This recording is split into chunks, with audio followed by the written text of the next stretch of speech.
చైతు ఒక అల్లరి పిల్ల. ఎప్పుడూ కూడా తన సహవిద్యార్థులను ఇబ్బంది పెడుతూ ఉండేది. ఆమె వారిపై పేపర్ని బాల్స్గా చేసి విసిరేసేది.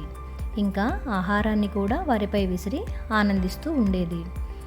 కానీ తోటి విద్యార్థులకు చైతుపై కంప్లైంట్ చేయాలంటే భయం.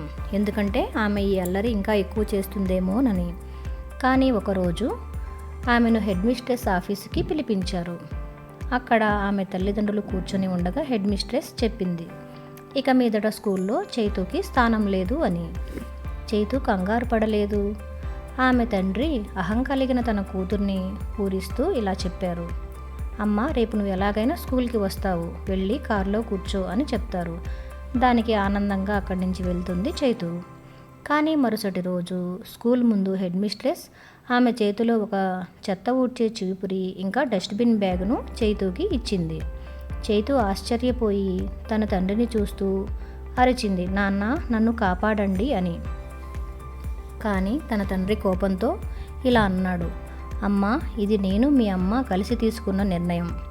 నీకు తల్లిదండ్రులుగా మేము మంచి చదువు, బట్టలు, వసతితో పాటు నిన్ను మంచి మనిషిగా తీర్చిదిద్దవలసిన బాధ్యత కూడా మాపై ఉంది. నువ్వు ఇతర పిల్లలను నీ ప్రవర్తనతో ఇబ్బంది పెడుతున్నావు అని చెప్పారు. 30 రోజులు స్కూలు శుభ్రం చేసిన తర్వాత చైతు పూర్తిగా మారిపోయింది. ఇకపై ఆమె ఎవరిని బాధ పెట్టలేదు. ఒకరోజు ఒక చిన్నపిల్లవాడు పుస్తకాలు పడవేసుకున్నాడు.